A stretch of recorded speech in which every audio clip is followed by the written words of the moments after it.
নমস্কার, দেখছেন নিউজ 18 বাংলা। আপনার সঙ্গে আমি শ্রেয়া। যে খবরে এই মুহূর্তে নজর রাখছি, 3 বছরের কারাদণ্ড সুভাষ ভৌমিকের। ঘুষ নেওয়ায় দোষী সাব্যস্ত সুভাষ ভৌমিক। 1.5 লক্ষ টাকা ঘুষ নেওয়ায় দোষী সাব্যস্ত তিনি। 2005-এ ঘুষ নেওয়ার সময় ধরা পড়েন তিনি। সিবিআই এর হাতে ধরা পড়েন সুভাষ ভৌমিক। সেন্ট্রাল এক্সাইডে চাকরি করতেন সুভাষ এবং সিবিআই এর বিশেষ আদালতে দোষী সাব্যস্ত হন তিনি। পরে অবশ্য জামিনের আর্জি মঞ্জুর করে আদালত। টেলিফোনে রয়েছেন প্রতিনিধি অর্ণব হাজরা। অর্ণব, নির্দিষ্ট কি অভিযোগ সুভাষ ভৌমিকের বিরুদ্ধে? 2005 সালের 2রা ডিসেম্বর বিকেল 4:45 দক্ষিণ কলকাতার একটি কোম্পানির কাছে তিনি ঘুষ চেয়েছিলেন। সেই কোম্পানি সিবিআই অ্যান্টি করাপশন ব্যুরোতে তারা খবর দেয় এবং সিবিআই অফিসাররা একেবারে জাল পেতেই ছিল সেই অফিসে।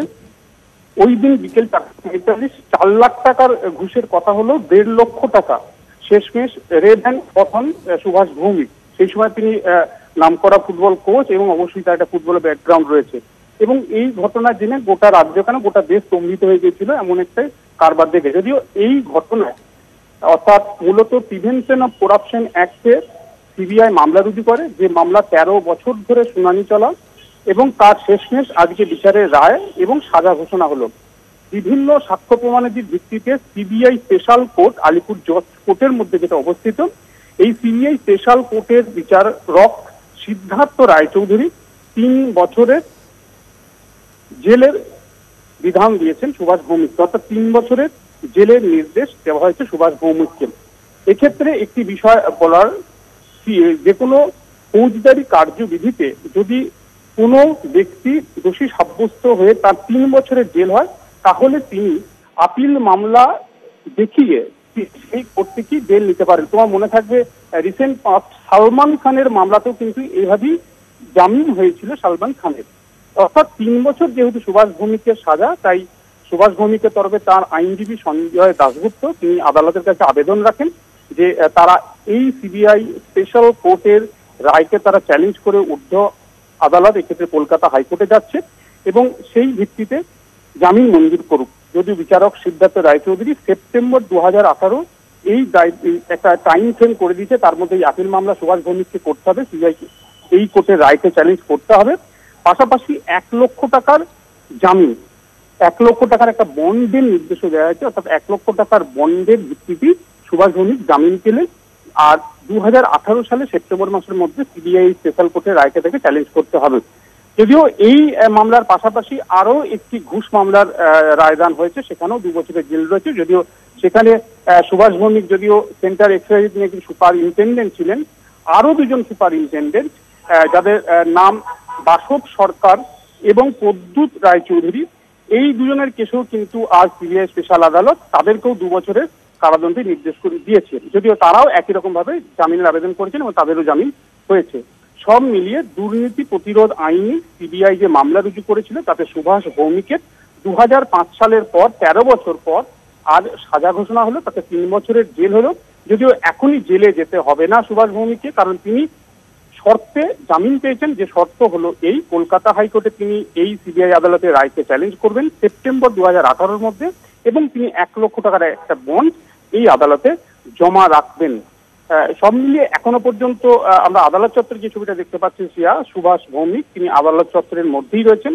আদালতের এক পাশে তিনি রয়েছেন। তিনি কিছুটা হলো তার মুখ ম্লান, তার হাতে বেশ কিছু কাগজপত্র রয়েছে এবং তার পরিবার পরিজনও কয়েকজন এসছেন এখানে। তার আইনজীবীর সাথে তিনি কথাও বলছেন কিভাবে তিনি ঊর্ধ্বতর এই আদালত অর্থাৎ হাইকোর্টে মামলা করবেন এই বিষয়ে। তবে আরো একটা বিষয় ছিল এখানে, সুভাষ ভৌমিকের বিরুদ্ধে আরো একটা চাঞ্চল্যকর অভিযোগ সে সময় উঠে এসেছিল। তিনি সিবিআই আধিকারিকদের হাতে হাত তুলেছেন, তিনি ঘুষি চালিয়েছেন।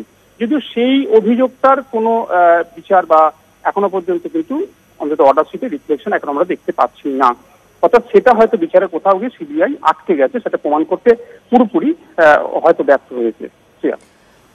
ধন্যবাদ অর্ণব।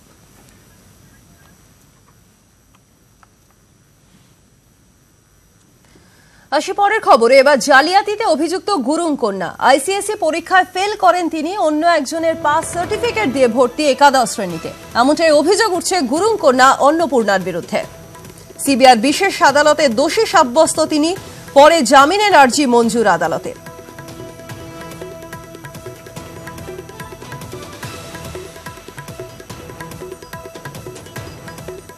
2004-এ আইসিএসই পরীক্ষা দেন অন্নপূর্ণা। দার্জিলিং স্কুল থেকে পরীক্ষায় ফেল করেন, কিন্তু তারপরেই কার্শিয়াং স্কুলে ভর্তি হন তিনি।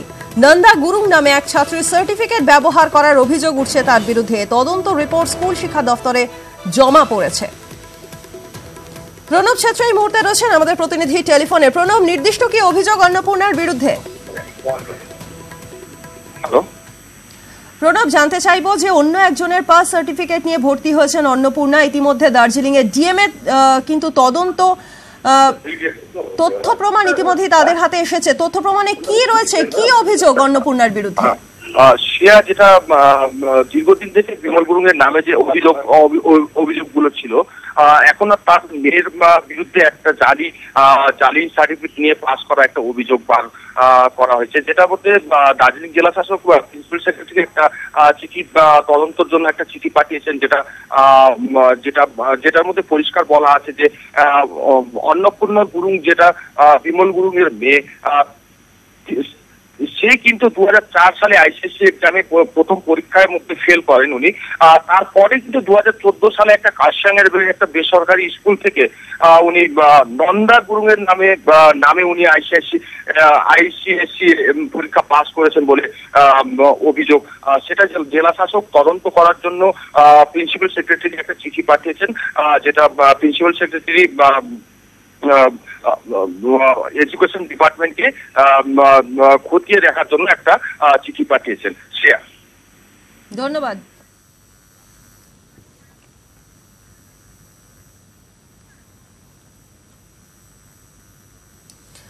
আসি আবহাওয়ার খবরে। রাজ্য জুড়ে টানা 3 দিন বৃষ্টি চলবে। জোড়া ঘূর্ণাবর্তের জেরে এই বৃষ্টি, কলকাতা সহ দক্ষিণবঙ্গে এই বৃষ্টি চলবে, এমনটাই জানাচ্ছে আলিপুর আবহাওয়া দপ্তর। বৃহস্পতিবার পর্যন্ত বৃষ্টি হওয়ার কথাই জানাচ্ছে আবহাওয়া দপ্তর। কয়েকটি জায়গায় ইতিমধ্যে ভারী বৃষ্টির পূর্বাভাসও দেওয়া হচ্ছে। টেলিফোনে রয়েছেন প্রতিনিধি বিশ্বজিৎ সাহা। বিশ্বজিৎ, কি বলছে আলিপুর আবহাওয়া দপ্তর?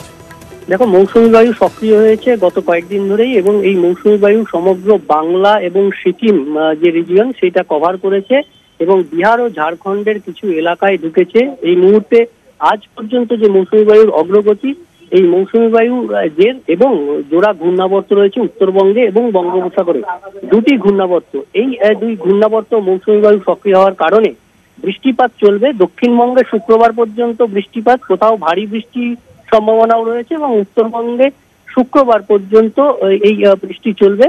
অর্থাৎ উত্তর এবং দক্ষিণ জুড়েই আগামী 3 থেকে 4 দিন এই বৃষ্টিপাত চলবে।